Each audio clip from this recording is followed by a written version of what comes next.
Hello, Cibolo Creek Community Church. I hope you're doing well. You know, it's hard to believe, but it's been 3 months now since the last time we all gathered together on a Sunday morning for services with each other. And I am really looking forward to the day when we can all be together again. So let's talk about that. So churches have been given the go-ahead to start hosting services on their campuses. Some churches already have. Some will begin this weekend or in the next week or so. And some churches are still trying to decide what is the best time for what's best for them. And I encourage you to keep in mind that every church is different. Different size congregations to accommodate, different size facilities to handle the social distancing recommendations, some better than others, different kinds of service styles and programming, from the music a church does to what they offer for a children's ministry to what happens in their lobby. All of these present very unique challenges to participation. And Cibolo Creek Community Church is committed to providing the very best experience possible to those who attend our services, to children, to students, and to adults. We want all of them to have a wonderful time when they're with us. So, there's so much to carefully think through before we host services on our campus again. Now, I recognize there's all sorts of different perspectives and opinions about this, all different kinds of feelings and attitudes about this entire ordeal. So these are not necessarily easy decisions to make.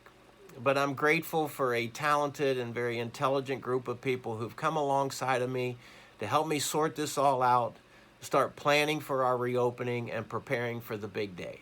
So here's what we want you to know.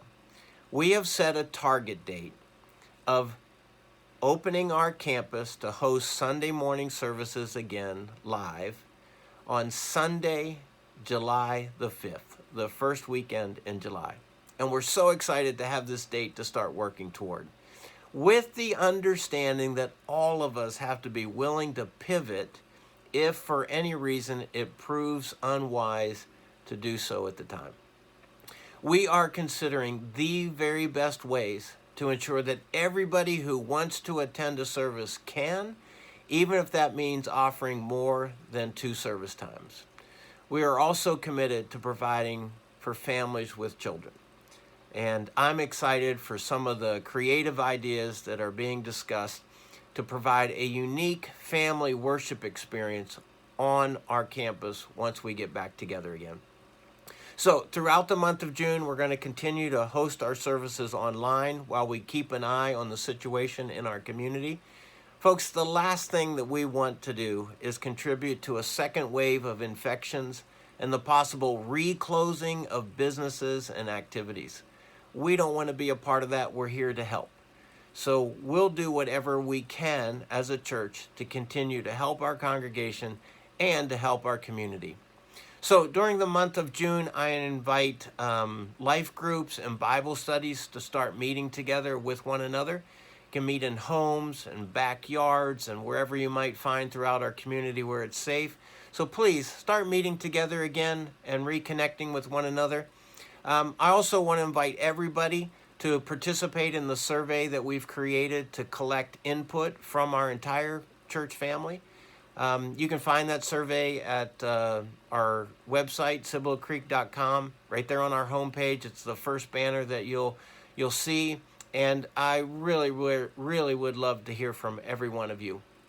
And then finally, I'd like to invite all of you to consider joining us for a very special gathering of prayer and worship held on June the 11th at 6:30 p.m., and that will be hosted on Zoom. And we'll be sharing the access code that you need to be able to join us for that exciting evening.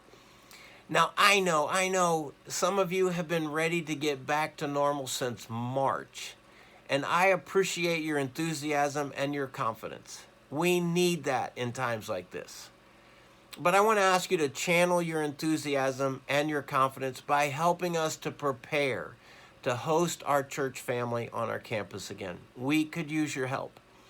And I also would like to ask you to please be considerate of those who may be a bit more cautious than you. I know that some of you are not going to be ready to come back to our church right away. You just have concerns that perhaps we don't even understand or appreciate. And I want you to know that I respect you and I admire you for making a choice that's best for you and your family. The truth of the matter is, we don't know your story. We don't know what unique variables may be a part of your decision. We don't know who you're caring for. We don't know what your medical history is. And we don't know what you might be concerned about beyond Sunday mornings.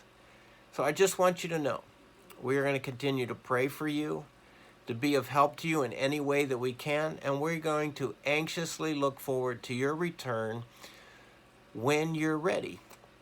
When you're ready, we'll be here. And until you're ready, we'll still be here for you. Folks, I am so excited. Again, so excited to have a date to start working toward. And there's a lot to do before that all happens.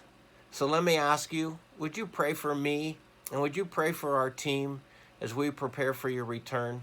We appreciate your patience and your understanding, and we look forward to an absolutely wonderful family reunion in July. We'll see you then.